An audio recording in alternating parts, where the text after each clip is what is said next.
Top nuke envoys of South Korea, the U.S. and Japan meet in Seoul to discuss the security situation on the peninsula. America's special representative says Washington is preparing for all contingencies with its allies on a possible nuclear test by Pyeongyang. The UN confirmed at least 9,000 civilian casualties in Ukraine since the start of the conflict. As the war shows no signs of let-up, it's expected to have an adverse impact on South Korea's economy. Consumer prices jumped more than 5% on-year in May, the steepest rise in nearly 14 years. The overall consumer price index in May rose with inflationary pressures growing due to the Ukraine crisis.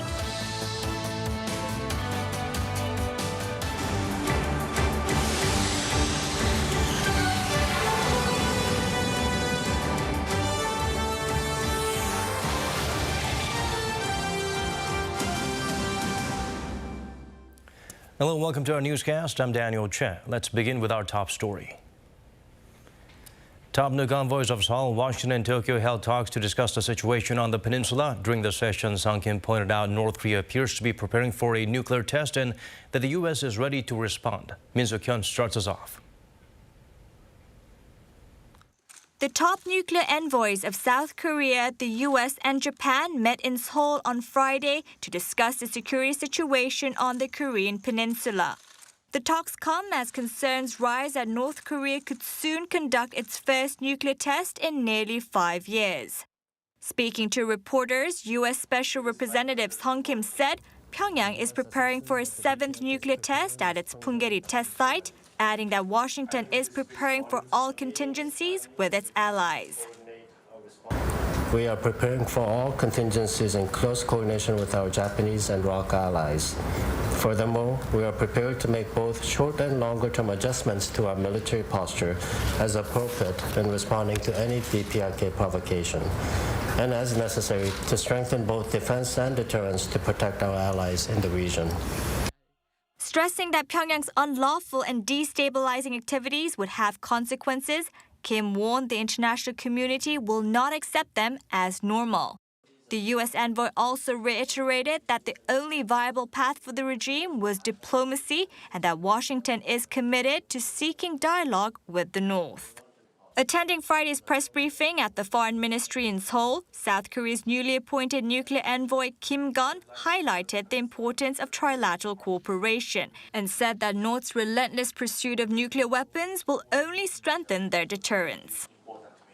Simply put, the course that Pyongyang is currently embarking on has only one inevitable destination: reduced security for North Korea itself.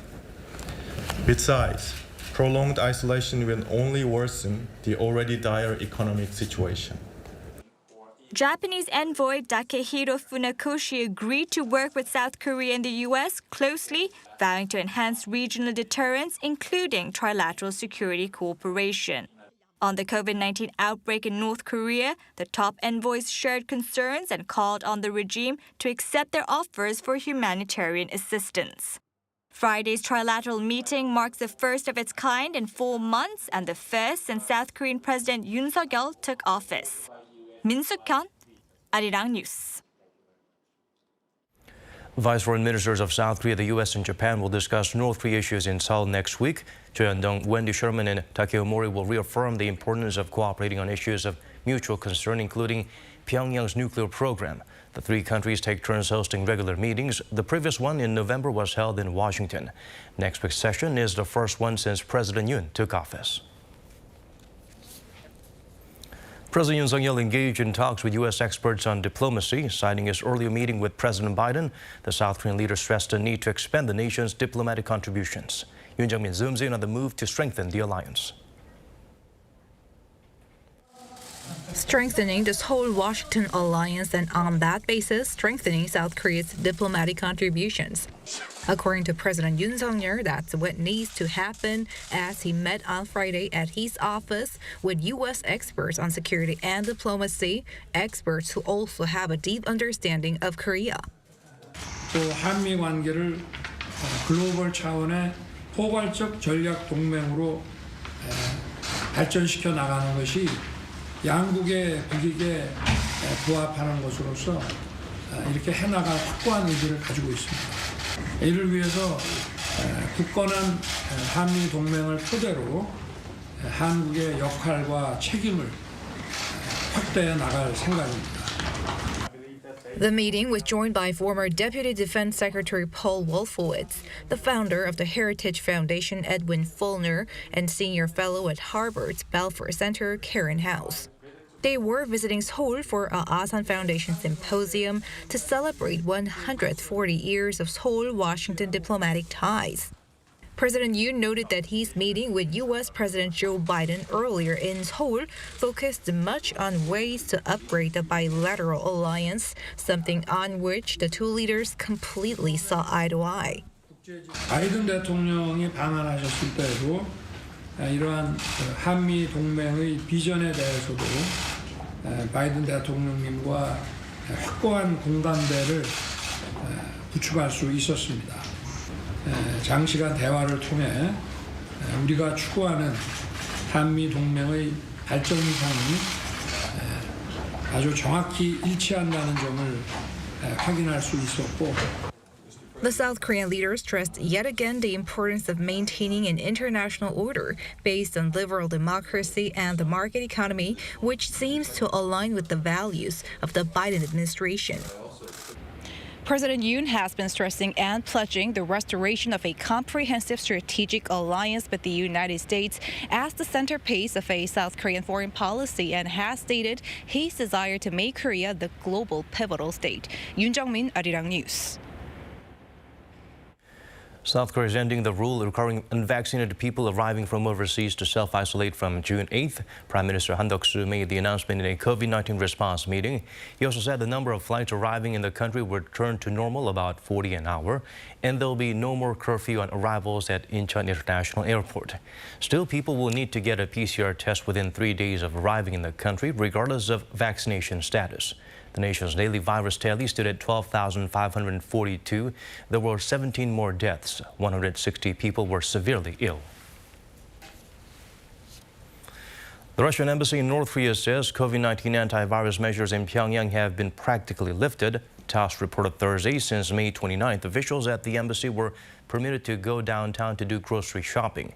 It also said public transport has resumed, people were out in the streets, and some stores have reopened. At least in Pyeongyang, the virus situation appears to be under control, but instead in other areas, all quarantine restrictions still remain. With the war in Ukraine disrupting energy and food supply, South Korea saw inflation spike to a near 14-year high last month. The nation's central bank has been raising interest rates, but the issues driving the trend are beyond the BOK's control.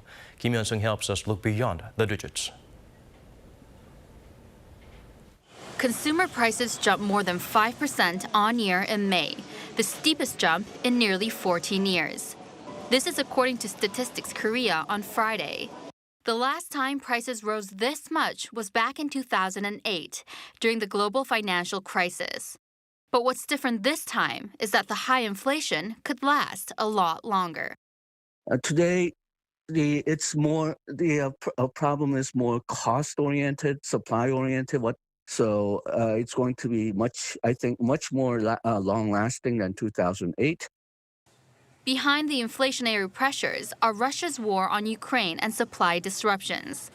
Unless those two problems are under control, high prices are here to stay. The steep price hikes are reaching people's dinner tables. Pork has risen by more than a fifth of its price from last year, while beef has risen by more than a quarter. And it's not just the prices of meat that are emptying people's wallets. I used to eat a lot of bread in the morning, but I can't these days because it's so expensive. Rice seems a bit more cheaper. Ramen prices have risen a lot. I have to buy it a lot because I have kids. I buy a lot of fruit and meat, and fruit is expensive nowadays. But it's not just food. Prices have risen across the board for gasoline, energy, and even services. The biggest price hikes have been for petroleum products, which in May were up almost 35% on year. But on top of war and the pandemic, there are other factors at play, like people going out again with the end of social distancing. So the pork prices, I think, are mostly because of increased demand from distancing measures. But the rise in grain prices are not only due to the Russian invasion, but because of the strange weather we're having. To tame high inflation, the Bank of Korea has raised interest rates for 2 months in a row, but to little avail. Some now forecast that inflation is going to top 6% in the future. Kim Hyun-sung, Arirang News. Staying with the impact of the Ukraine crisis, South Korea has been posting trade deficit the past 2 months. There are growing concerns the trend could continue for some time. Yoon provides a glimpse of what to expect. After inflation from the supply disruption in the aftermath of the COVID-19 pandemic, South Korea is now suffering from price hikes caused by Russia's invasion of Ukraine. Flour is a basic ingredient for most foods. Please pay special attention so that the public, the consumers, aren't anxious. With the war in Ukraine reaching its 100th day, the conflict is hurting economies around the world. Prices of eggs and meat have surged due to increased prices of animal feed. Prices of grains and flour are on the rise. And factory operations have been disrupted due to global supply chain issues and high fuel prices. Before the pandemic, scrap metal used to be 401 per kilogram. Now it's 851. That's more than double. Looking at the import and export situation, South Korea is clearly seeing an impact. Despite having its largest exports for the month of May, South Korea's import rate hit 32%, which was higher than the 21.3% export rate. This keeps the trade balance in deficit for a second month in a row, mainly due to the soaring prices of energy and raw materials. Imports of 3 major energy sources, crude oil, natural gas, and coal, jumped to $14.75 billion, a 67% increase compared to the same time 1 year earlier. On top of that, the spread of food protectionism has only worsened soaring prices of agricultural products like wheat and corn. Imports of such products reached $2.42 billion in May, marking a third consecutive month that the figure has topped the $2 billion mark. Production capacity for the manufacturing industry also fell to its lowest level in 20 months. The new Yoon administration plans to improve this figure by cutting regulations that hinder business activity, calling such regulations sandbags holding back national economic growth. The new government aims for growth by providing support behind the scenes for an economy led by corporations and civilians. This year, the trade balance has a cumulative deficit of more than $7.8 billion. If the Ukraine war doesn't end soon, the ongoing crisis of high gas prices and raw material supply issues could see South Korea facing an annual trade deficit for the first time since 2008. 이은진, Arirang News.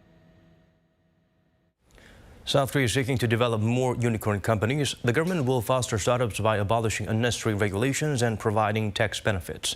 The announcement came during the finance chief's meeting with representatives of these firms. Ji-young shares with us his remarks. In line with the Yoon administration's pledge to create private sector-led growth, South Korea will support the rapid scale-up of startups. This announcement came Friday following a meeting between Finance Minister Chu Kyung-ho and startup representatives from Pyeongyang Techno Valley, an area seen as South Korea's answer to Silicon Valley.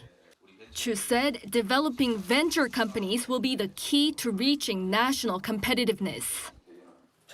First of all, we'll foster an environment for a rapid scale-up in venture companies. The government will completely abolish any unnecessary regulations that limit startups from entering new markets.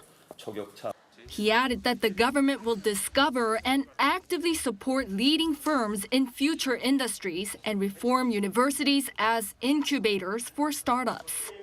Chu also vowed to seek other ways to increase investment.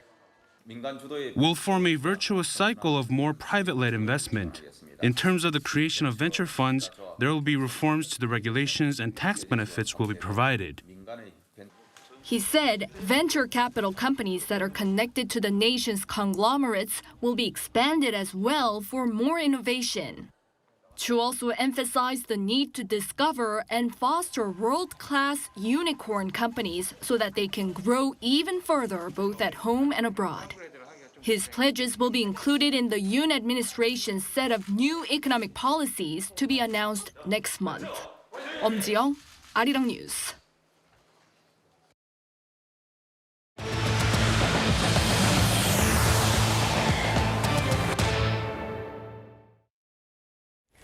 As the war in Ukraine continues, some 20% of its territory is now in the hands of Russia. Thousands of civilians have died, millions have been displaced with no end yet in sight. Choi Min-jung has the latest. 100 days of war in Ukraine, and now a fifth of the country's land is under Russian control. This is according to Ukrainian President Volodymyr Zelensky on Thursday, who added that the Donbas region is almost entirely destroyed. As of now, nearly 20% of our territory is under the control of occupiers, almost 125,000 square kilometers. Nearly 12 million Ukrainians became internally displaced people, including more than 5 million, mainly women and children, who went abroad. According to the latest report published by the United Nations, more than 9,100 civilian casualties have been confirmed since the onset of war in February. Of them, 4,100 people have been killed. The UN says that most of the casualties were caused by the use of explosive weapons. The damage has been severe for children, too. According to Ukraine's education ministry, at least 1,800 schools have been damaged or destroyed. Save the Children says that more schools have been damaged or destroyed in the past 100 days than in the first 7 years after fighting broke out in 2014. This has disrupted education for some 7.5 million children living in Ukraine. Meanwhile, after a meeting with U.S. President Joe Biden, NATO Secretary General Jens Stoltenberg said that the allies are not expecting this war to end so soon. Wars are by nature unpredictable, and therefore we just have to be prepared for the long haul, because what we see is that this war has now become a war of attrition. With the war ongoing, Zelensky has called for continued global attention on the Ukrainian crisis as the world's interest on the matter on social media has shown to be waning. Choi Min-jung, Arirang News. With external factors like war and export bans leading to spiking food prices, concerns grow on what could be a worst-case scenario. The recent development served as a grim reminder of how dire South Korea's food self-sufficiency status is. Kim Bo-kyung sheds light on what can be done to tackle this problem in the short and the long term. We might have plenty of food on our plates and think that South Korea will never be short of food. But that assumption could be wrong. 그러나 만약에 우리나라에 어떤 비상사태가 발생했다. 우리가 경제 제재를 받게 됐거나 전쟁 같은 게 일어났다. 그러면 지금 2개월 이내에 우리나라에 먹을 게 없어져. 전쟁이 한 2개월만 지속되면 한국 사람은 무기로 전투에 지는 게 아니라 먹을 게 없어서 전쟁을 포기해. 이게 굉장히 위험한 일이거든요. An expert's desperate warning on the need to secure food supplies. Food security means that all people at all times have physical, social, and economic access to sufficient, safe, and nutritious food which meets their food preferences and dietary needs for an active and healthy life. Then what is the level of South Korea's food security? The food self-sufficiency rate for staple grains, rather than grains for animal feed, was at just 45.8% in 2020, dropping severely from over 80% in 1970. When feed grains are included, it gets even worse. The sufficiency rate stood at 19.3% in 2020, falling below the 20% mark for the first time. Compared to other major countries, we can see how low it is. The situation is the most dire for wheat, with a sufficiency rate that's under 1%. The best way to tackle the problem is to increase production, have more farms grow wheat. The Yoon administration has announced plans to raise the self-sufficiency rate for wheat to 7% by 2027.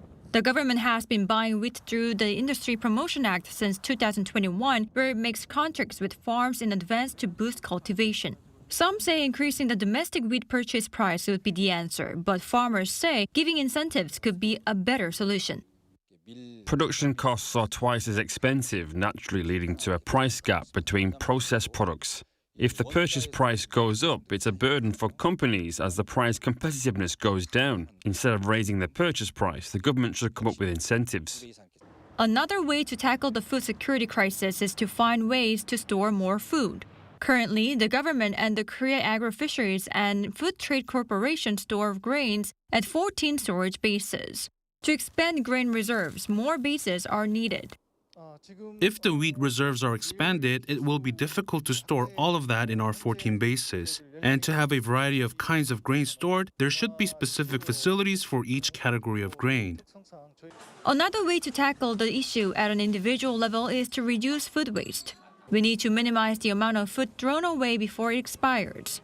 Sell-by dates show until what date food can be sold, but food can be eaten safely after this date. Restaurants and cafeterias should reduce food waste too, and more radio frequency identification or RFID waste bins should be installed. They charge households a fee depending on the amount of food waste they throw away. All of these efforts need to start with the realization that we need to prepare for food security crises. Kim Bo-kyung, Arirang News. Moving on to other stories now, the wildfire in Pyeongyang has been mostly brought under control 4 days after it first broke out. Authorities say as of 10 a.m. Friday, the main body of the blaze has been suppressed. The fires burned an estimated 760 hectares of land, equivalent to more than 1,000 football fields. Firefighters faced difficulties when trying to get the blaze under control due to the rough terrain and narrow roads. No casualties or property damage has been reported so far. South Korean retail giant Emart, now the majority owner of Starbucks Korea, is opening the coffee store at the home field of the baseball team it owns. GS Retail, which recently acquired one of the country's biggest food delivery services, plans to have drivers deliver goods from its grocery stores. Arirang reports on how the mega companies are trying out new collaborations with their new acquisitions. A wind of change is blowing for Starbucks Korea. South Korea is Starbucks' 5th largest market with over 1,500 stores across the country. And it has been less than a year since the country's retail giant Emart became the majority owner of Starbucks Korea after buying an additional 17.5% stake. With this new ownership in place, the coffee giant is setting itself a new challenge, a collaboration between Starbucks Korea and Emart's baseball team, SSG Landers. In this baseball stadium, you can find the very first Starbucks to open in a sports stadium. And they even deliver orders to your seats. Starbucks Korea says the delivery service has been added to improve customer satisfaction by letting baseball fans fully enjoy a game without missing play. To upgrade its customers' experiences even more, further collaboration with Emart's affiliates is being considered. Starbucks Korea is aiming for collaborations with Emart's affiliated companies online and offline. Going beyond the baseball stadium, for the first time it opened a branch at a golf course owned by one of Emart's affiliates. But it's not just Starbucks that's trying out new collaborations after an acquisition process. GS Retail, another Korea-based retail business, has become the new owner of Yoon, an online food delivery app. The retail giant acquired Yoon last year for 800 billion won, or around $684 million. And now the app has added a service called Emart. By using the service, customers can now shop for goods online from a nearby GS Fresh Mall and receive them within an hour. A representative of GS Retail said the service differs from other delivery platforms. Quick commerce platforms are usually available only in the Greater Seoul area, but GS malls are located across the country. This allows Emart to become the first app of its kind in Korea to make the service available in all regions. He also added, by making use of practical knowledge and skills from GS Retail, it's planning to collaborate even more with the delivery app. Lee Hyun, Arirang News. Since Cheongwon opened to the public last month, the number of people walking along the streets nearby has increased significantly. Pedestrian traffic on the streets in front of Gyeongbokgung Station, the closest subway station to the former presidential office, has risen fourfold.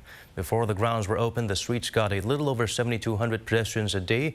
Now it's more than 29,000. For the safety and comfort of visitors, the street of Cheongwon will be made off-limits to cars on weekends and holidays from 6 a.m. to 6 p.m.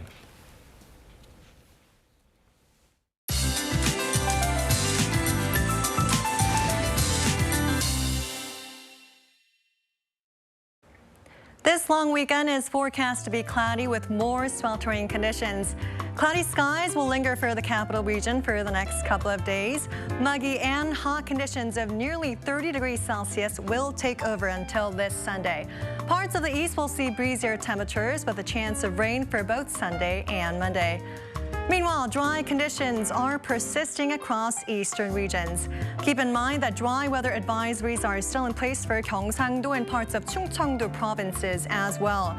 For those in the area, please take extra precautions against forest fires. Even with increase in cloud cover, UV radiation will be strong enough to penetrate the clouds. For tomorrow, most regions will see the UV ray index in the high to very high range, so do consider wearing a hat or sunscreen when heading out. Morning lows in Seoul will be kicking off at 20 degrees Celsius. As for the daily high, Seoul will be getting up to 31 degrees, Gyeongju 26, Busan will make it to 25 degrees, and Jeju will reach 27 degrees. The intense heat is forecast to take a brief respite next week. Have a great long weekend and enjoy the weather conditions around the world.